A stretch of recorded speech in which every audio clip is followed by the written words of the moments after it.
Hey, welcome back to another version podcast show. What do we call ourselves? Dealer Confidential, pulling the curtain back on dealership transactions. And today, I want to talk about the 2026 environment, Greg. Yeah, absolutely. And as usual, I've got a couple of emails, and maybe Oh, that could start us off. okay. I've got a couple of dealer friends who just came back from the NADA convention, and they're saying a lot of things, as you know, at the conventions. Yes, good time, no, bad time, all this stuff.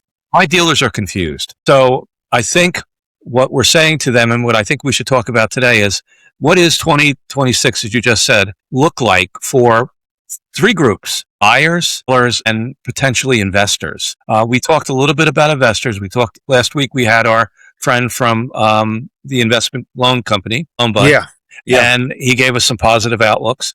So today, why don't we take a look at those three groups individually and share some ideas as to what you think is going to happen in 2026, and I will do the same. Yeah, no, that's a great topic. Certainly one that's on everybody's mind. I mean, the year got started fast. We're already mid February ish, and things are rocking. I'll start with the sellers. I mean, obviously, interest rates are moving in the right direction. I don't know that they're done yet, but capital is available. It's getting less expensive. Maybe too expensive still, but less expensive if you listen to the current administration. But it's moving in the right direction. Multiples are holding. So if you're a seller, the multiple is holding. The dealership for sale inventory, I don't know if there's a good measure for this out there, Greg. If there is, let me know. I would be interested in it. But to me, it seems like the amount of for sale inventory is low. It's certainly lower than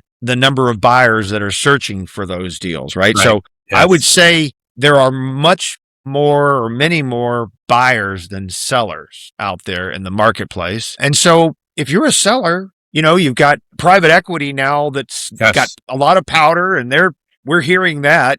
Find me a deal, and I'd say, okay, find an operator first, because you can't get it without that.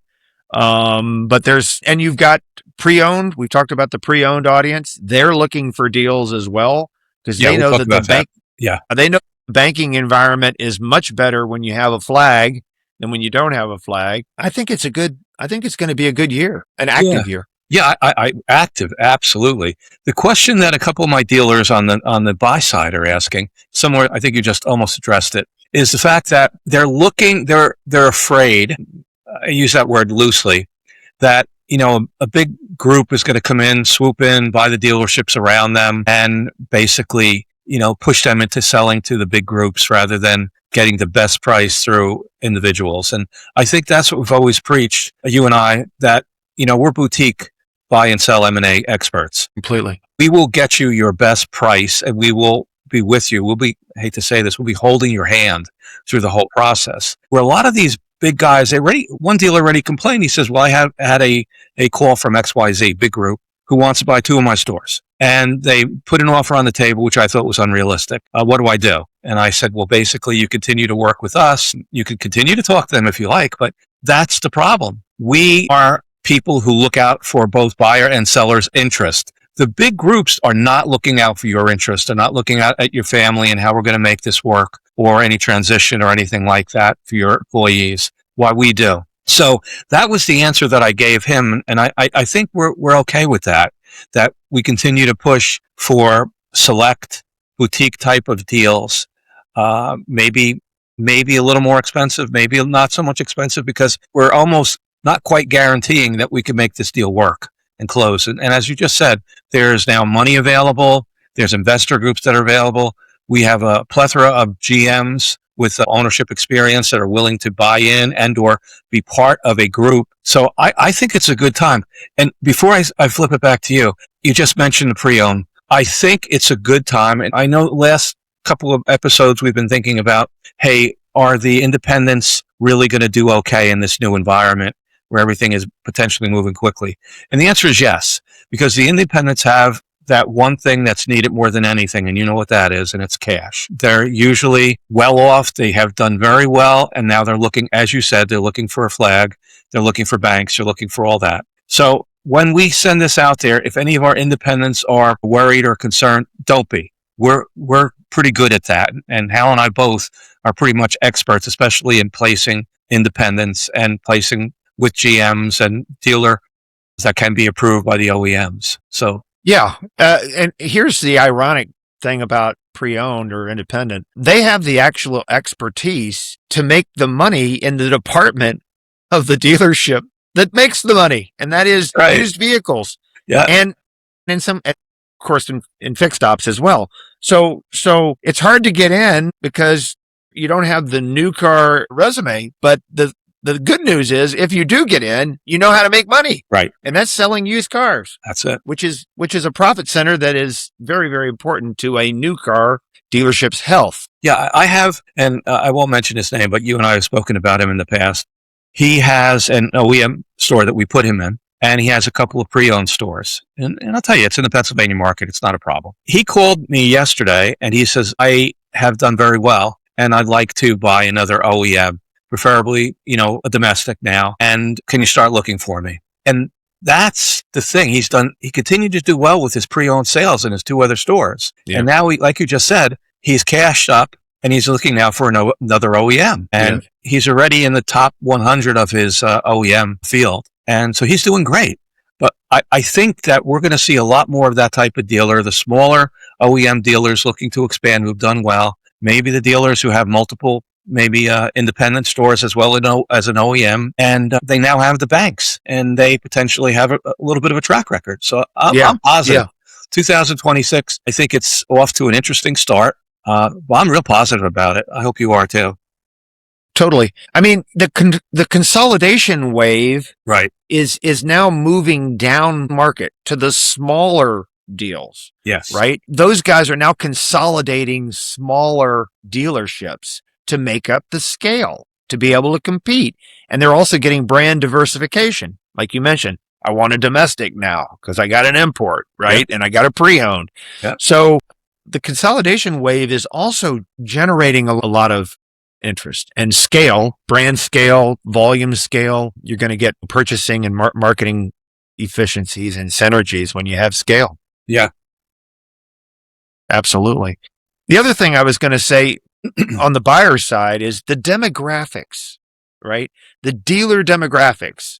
I've read certain reports that the average age of the dealer now is somewhere in the mid 60s, right? So, and this is the boom, the baby boomer effect that's going on. The graying, the silver tsunami, they call it. A lot of those guys don't have succession plans. Okay. The kids don't want the deal. All right. So if you're a buyer, while the inventory may be tight, we just said that, there are more sellers coming to market that are trying to retire. They're trying to get to the next chapter. That bodes well for your buyers, Greg. Yeah, absolutely. And I'll just share with you because you just pointed out something that we talked about a few episodes ago. My college students, some of them we spoke, fathers, grandfathers, car dealers. These kids don't want to go into business. And I'm like mystified by that. But I call them, they're COVID babies. They want to try something different.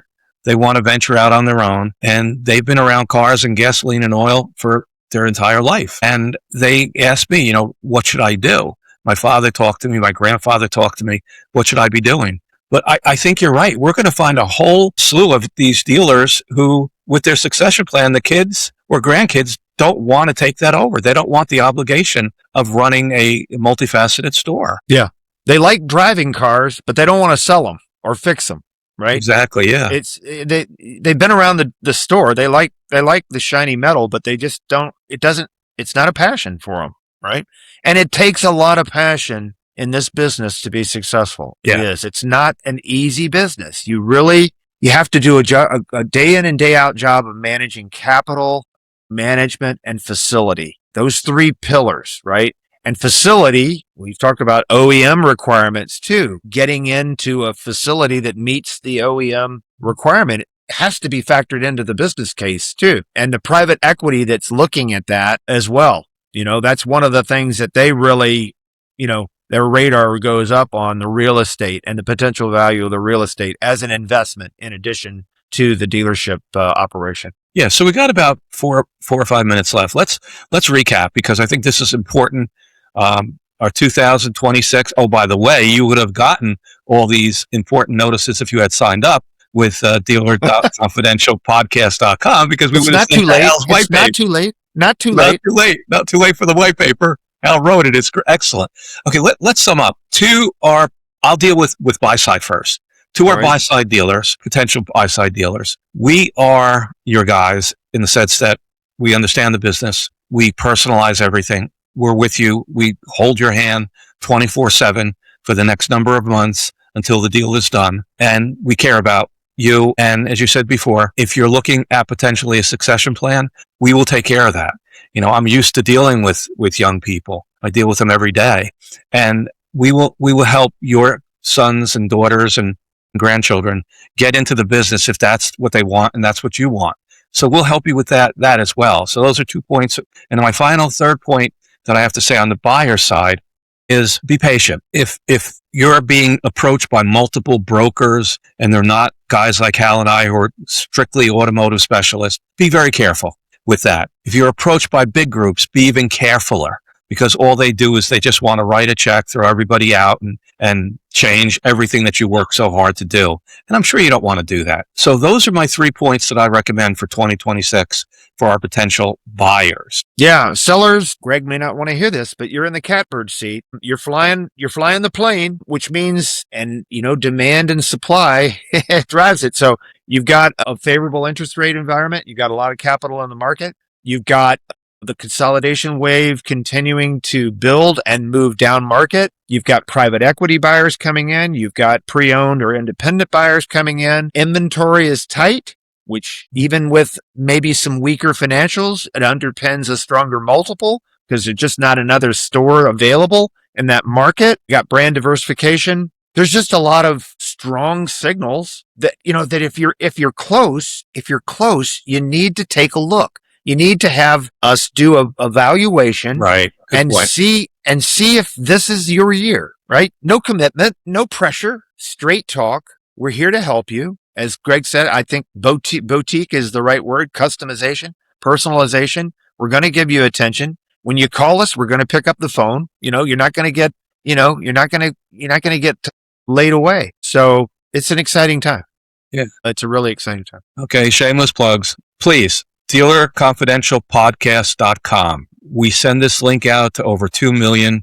I should say we send the podcast out to over 2 million automotive specialists every week. Our response has just been incredible. But we need to hear from you. DealerConfidentialPodcast.com. In there, just give us your email address. You'll become part of the family.